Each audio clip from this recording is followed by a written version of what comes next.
Assalamualaikum warahmatullahi wabarakatuh. Guru kita Al-Habib Munzir Al-Musyawwar sudah menjelaskan tentang amar ma'ruf nahi munkar. Pemimpin kita baginda Nabi besar Muhammad sallallahu alaihi wasallam adalah tokoh yang paling sukses dalam melaksanakan amar ma'ruf nahi munkar.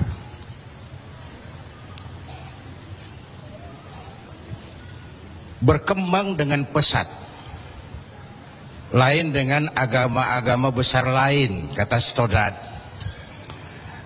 Agama Buddha punya raja Asoka, agama Persia punya raja Cyrus, bukan Cyrus Sinaga, Cyrus. Agama Kristen punya raja Konstantin. Mereka ini raja-raja besar dan berkuasa yang menunjang agama yang dianutnya dengan segala daya dan dana, dengan segala kekuatan dan kekuasaan. Lain dengan baginda Nabi. Beliau bukan raja, tidak anak penguasa, tidak pula orang kaya. Tapi amar ma'ruf yang dilaksanakannya berhasil menembus dinding Jazirah Arabia, mewarnai hampir 2/3 belahan bumi. Nah, saya mau ambil porsi apa landasan beliau dalam melaksanakan amar ma'ruf dan nahi munkar sebelum ke arah yang tadi sudah ditanyakan Saudara Agung. Pertama, landasannya adalah siddiq. Apa? Jujur. Sebab bagaimana orang mau amar ma'ruf nahi munkar kalau dia nggak punya kejujuran. Nabi kita itu lidahnya adalah hatinya, ucapannya adalah perbuatannya, perintahnya dia berwibawa, ajakannya diikuti karena beliau pelaksana pertamanya. Keteladanan. Kalau kita gimana mau berhasil amar ma'ruf? Cuma teriak, saudara-saudara, sedekah, sedekah. Yang teriak buntut gasiran, mbahnya pelit. Jujur. Kata orang tua Melayu gini, wahai saudara, adik dan kakak, peganglah jujur, jangan durhaka. Jauhi bohong, haramkan dusta, supaya hidup tidak ternista. Asik kan? Asik kan? Jauhi bohong, haramkan dusta, supaya hidup tidak ternista. Orang bisnis, modal paling penting adalah kepercayaan. Coba saudara punya kapital miliaran, kalau nggak dipercaya orang, ada nggak yang mau ngasih proyek? Ada nggak? Ada nggak? Nyaut. Modal utama dalam bisnis kepercayaan. Modal utama dalam memimpin kepercayaan. Modal utama dalam seluruh gerak hidup kita kepercayaan. Kalau hidup udah dipercaya, Bu, biar duit banyak juga enak rasanya. Bener. Kalau sudah dipercaya, walaupun duit banyak enak rasanya. Jujur. Bahkan ini modal utama kepemimpinan beliau. Bukan S3, enggak profesor, doktor, enggak, Al-Amin. Orang yang jujur, dan itu yang kita perlukan sekarang. Gayus. Saya lihat bukan saja kasusnya aneh, penanganannya juga aneh. Orang sekali bergayus bisa ngobok-ngobok semuanya. Sekarang banyak yang telinganya pada merah, matanya pada pedas. Begitu dia nyanyi, bagaimana dia merambah kepolisian, merambah kejaksaan, merambah kehakiman. Lalu penanganannya juga aneh. Kayaknya mau terfokus kepada kasus gayusnya, padahal yang terbesarnya adalah mafia hukum dan mafia pajak. Kan itu soal yang paling besar ini. Kita perlu jujur, jangan ada dusta di antara kita.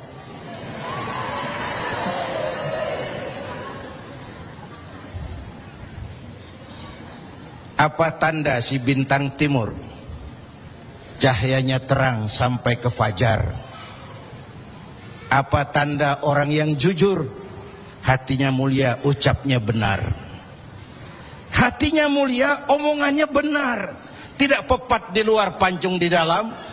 Menjegal kawan seiring, manis jika berhadapan, balik belakang lain bicara. Tiap hari kita ngadepin topeng. Topeng yang berkelip. Ini mukanya apa bukan sih? Ini omongannya apa cuma sekedar sebuah misi dan seterusnya. Pantas kalau satu saat seorang biang preman, mbahnya preman, datang menghadap baginda Nabi, dapat hidayah dia. Ya Rasulullah, saya mau masuk Islam, boleh enggak? Oh boleh. Mengucap syahadat. Selesai mengucap syahadat, dia bilang lagi, ya Rasul, saya kan sekarang sudah masuk Islam. Baik. Saya cinta Islam. Alhamdulillah. Saya cinta Anda ya Rasul. Bagus itu. Cuman saya juga cinta dosa. Ini aneh orang ini. Preman tadi ya. Saya cinta Tuhan ya Rasul. Saya cinta Islam. Saya juga cinta dosa. Saya belum bisa tinggalin di dosa. Saya suka judi, suka mabuk, suka zina. Marah baginda Rasul dengar ini. Enggak, beliau senyum. Senyum. Orang yang tegasnya amar ma'ruf nahi munkar itu jangan masang muka kuburan. Manyu, muka ditekuk, jangan. Senyum. Lalu beliau bilang, lah Pak Sebi, nggak apa-apa dah. Cuman begini, Mas. Dari Jawa premannya waktu itu. Kamu suka mabuk, hobi. Kamu suka zina. Di mana-mana ada langganan. Kamu suka nyolong? Iya. Nah, oke, gini. Saya cuma minta, mau nggak kamu mulai hari ini janji sama saya? Apa ya Rasul? Jangan bohong. Hal tu'ahiduni ala tarkil kadzib? Mau nggak kamu janji satu aja? Jangan bohong. Pak, saya kira apaan kali ya Rasul? Kalau itu mah kecil. Sanggup? Sanggup. Ayo, saya baiat. Bismillah, mulai hari ini kau janji nggak mau bohong. Janji. Pulang. Sambil pulang di hatinya mikir, ma ashala ma talaba hadzal nabiyul karim. Ini Rasulullah kok gampang banget permintaannya. Enteng urusannya. Saya terang-terangan nggak tinggal zina, nggak tinggal nyuri, saya suka mabuk, cuma disuruh nggak bohong. Encer. Dia kira nggak bohong gampang. Dia kira nggak bohong gampang. Padahal Nabi Allah Ibrahim pernah mengeluh, saya seumur hidup 3 kali bohong, saya harus tanggung jawab di hadapan Allah. Padahal bohongnya bohong bener. Seumur hidup 3 kali merasa bohong, bingung Nabi Ibrahim. Kita sehari 16 kali bohong, nyengir aja nyengir, nggak ada bingung-bingungnya. Udah sambil pulang, hari berganti minggu, minggu pergi datanglah bulan. Satu hari dia lagi jalan nih si preman nih, mantan preman nih, ngelihat perempuan cakep, kenalan, dibawa ke rumah, masuk ke kamar. Hampir terjadi. Mau zina lagi hampir terjadi. Dia tegangan tinggi. Hampir nyaris. Begitu mau terjadi, ingat, saya udah janji sama Rasulullah nggak mau bohong. Ntar kalau ketemu beliau saya ditanya, kamu masih zina? Nyautnya bagaimana? Nyautnya gimana? Kalau saya bilang iya, saya pasti kena hukum, udah Islam. Kalau saya bilang enggak, saya bohong. Padahal sudah janji enggak mau bohong. Perang ini, iman sama syahwatnya. Kata syahwatnya, udah sikat.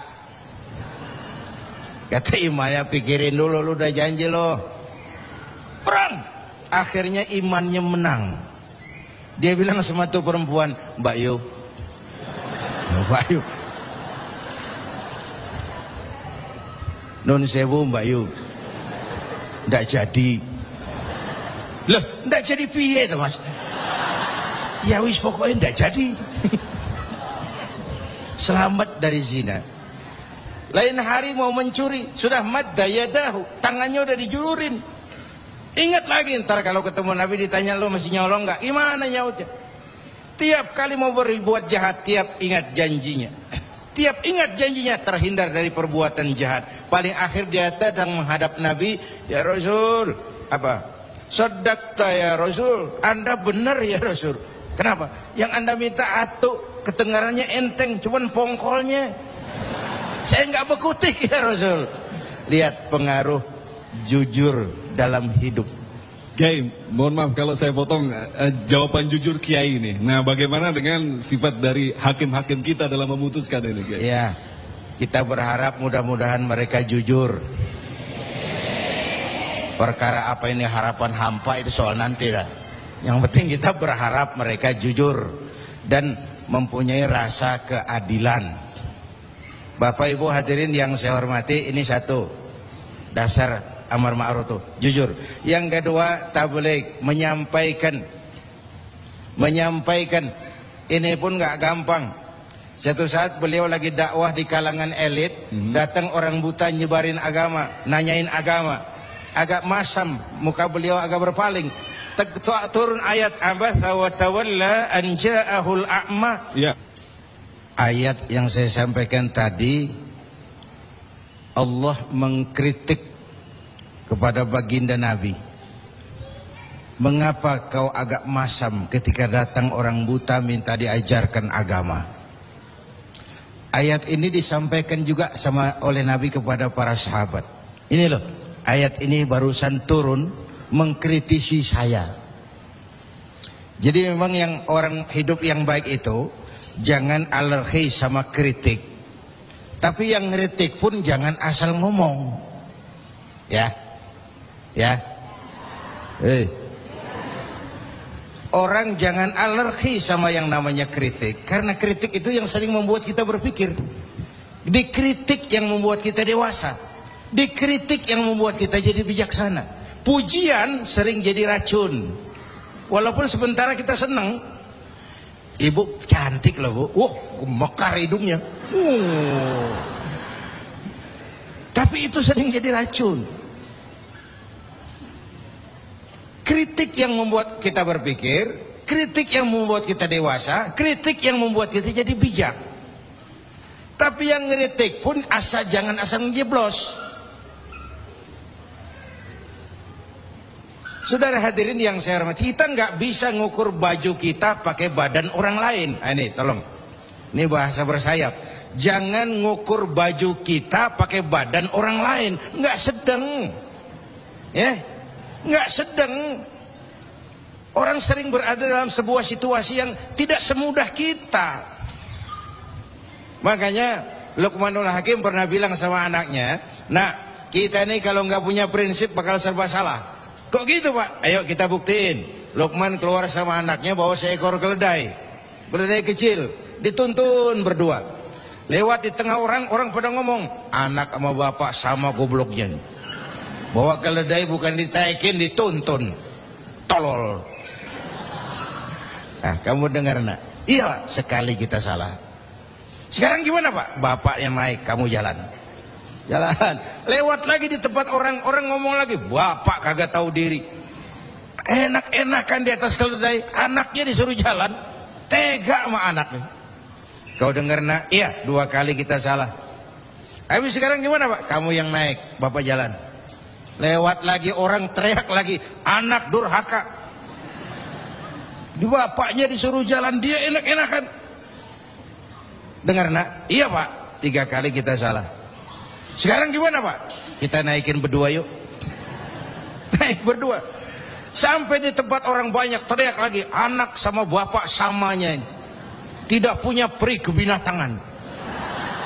Masa keledai kecil dinaikin berdua? kejam. Nah, kau dengar? Iya. Berapa kali kita salah? 4. Tapi sekarang gimana Pak? Sekarang keledainya nyok kita gotong. Gua pengen tahu orang ngomong apa.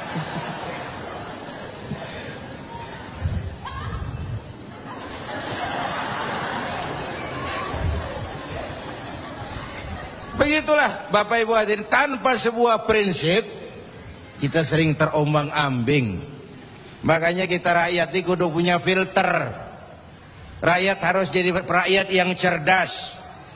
Emas pasti kuning. Ya, apa semua yang kuning pasti emas?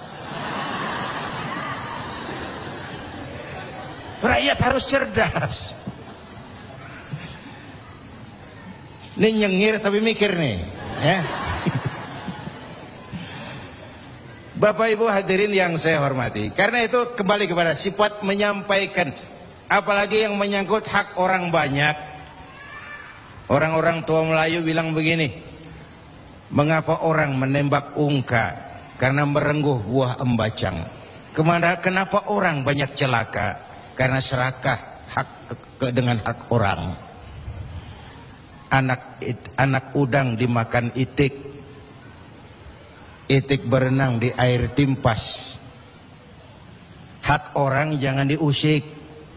Kalau diusik badan terhempas, hancur. Karena yang menyangkut hakul adami, hak-hak manusiawi itu harus dipenuhi. Tabligh menyampaikan. Ini kan kadang-kadang dari atasnya bagus, di tengah jalan banyak tukang sunat. Turun ke tingkat menengah, ini jalur birokrasi, sunatin. Turun lagi ke bawahnya, sunatin. Turun ke gubernur, sunatin. Turun ke wali kota, sunatin. Turun ke camat, sunatin. Sampai ke rakyat, ujungnya doang dikit bener. Kebanyakan tukang sunat di negeri kita. Belum lagi kerja mubazir. Itu ada pepatah orang Melayu bilang begini, wahai kawan, banyaklah zikir, mengingat Allah, janganlah mungkir. Wahai kawan, banyak berzikir, mengingat Allah, janganlah mungkir. Hindarkan semua kerja mubazir supaya hidup tidak terisolir. Kerja mubazir itu kayak apa? Kayaknya kenal Ja'ronah. Pernah dengar nama itu? 6 kilometer di luar Mekah itu ada Masjid Ja'ronah, tempat kita ngambil miqat ihram kalau mau umrah. Ja'ronah itu perempuan lugu. Lugu ya tipis-tipis sama bego dah. Bego tahu bego? Minum es ditiup, nah tuh bego tuh. Dia kira ngebul panas.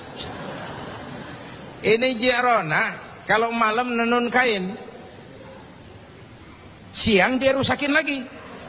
Supaya apa? Supaya malam punya kerjaan, nenun lagi. Siang dia rusakin lagi, malam dia tenun lagi. Allah sindir kita dengan peristiwa itu, wala takunu kallati naqadat ghadlaha min ba'di quwwatin ankatha.